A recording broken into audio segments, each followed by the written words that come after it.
For some reason, I resonate with the concept that Leap of Faith stands for. Everything came together, I guess, once I came to Sedona. And basically, I think there's another intelligence interacting with us. I can prove that in a court of law beyond a reasonable doubt. I don't think it comes from other planets. I think we're within a closed system. I think this is a program. And basically everything out there is unreal. This whole thing's a holographic reality that we come down and play parts, actors, actresses. I look around, and the only way this drama, this reality, can be so absurd that intelligent people can act a certain way is if they're programmed to act that way. And then you look and you say, sure, DNA, there's the perfect program. And then you look further and you understand that the energy is not matter. Matter is created by something, a sophisticated form of technology. And I think our program, the extent of our program, is the solar system. I don't think you can go get out of the solar system, travel out of the solar system in any physical object. I think we have the concept of reality all wrong.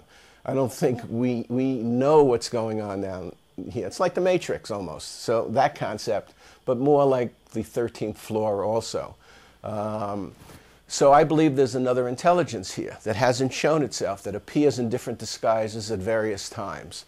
But it's part of this program. I don't know if it's part of whatever created this program, coming down and watching us, because I think we're constantly under surveillance. It's like watching a television on a show. This program was planned either as an experiment or a game show so that people can watch it.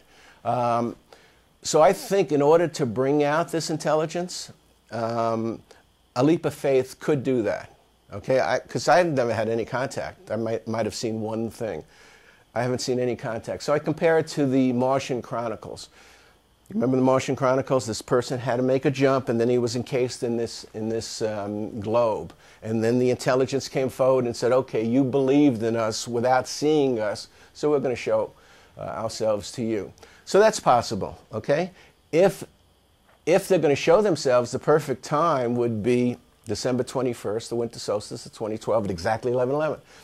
The third possibility, besides me crashing to my death, is that 11:11 does mean an interdimensional portal. And 11:11 does mean that something opens. And if it is some kind of cosmic computer game, maybe that's the time to get to the next level. I have a friend that believes we're caught in a time loop. We keep on doing the same thing over and over again, and each time we remember a little bit more. Maybe at that point you can escape from the time loop. Maybe there's certain times during a program or during many programs. I don't think it's a coincidence I happen to be in this program at exactly the point of a cosmic coordinate. I have a feeling I've been in other programs at this particular time also. So that portal, if I make that leap of faith and a portal opens, maybe it will thrust me somewhere into some other place. The third possibility, or the second, is that I will die. And what's the big deal? It's a program. I'll go to the next program. By the time I'm 70, I don't like the way this program's going. I think that we are seeing the end of the biological life form. I think pretty soon artificial life forms are going to be taking over this planet. They won't need the air to breathe. They won't need the water to drink. And so the polluting the planet that's what's happening. The artificial life form. And then the artificial life form becomes a virtual life form, right? Because it's a lot easier to exist in a virtual reality. And then the virtual reality winds to the highest level, and they decide, well, they're bored, they're in a virtual reality, let's create these holographic realities and we can come down and play. And the cycle starts again. But we all die. That's the ultimate free will we have as humans. We can end the program anytime we want. That's the only free will that's necessary. Once they take that away, then we have to worry about it, being trapped in the program. As long as we have the free will to end the program, fine. I decide, and I get a little satisfaction knowing that I will pick the time I end my program. And what difference does it make if I end it in 2012 or it ends it for me in 2020 or 2025. You know, by the time I hit 70, when I look around, I see people just wasting their time, not wanting to move on, you know, crippled, can hardly, I'm leaving at 70.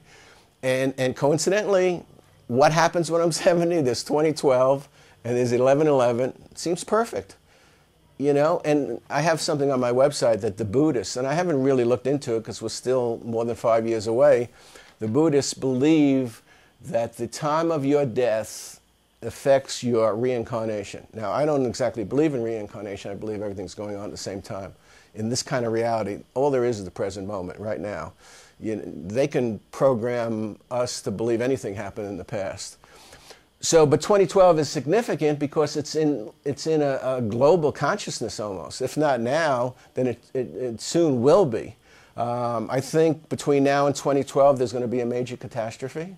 And after the major catastrophe, whatever that is, the grid going down, something coming from out there, some natural disaster, some biological weapon released, you know, the way things are going, something's going to happen. The absurdity here is reaching the point of critical mass. It's really crazy what's going on.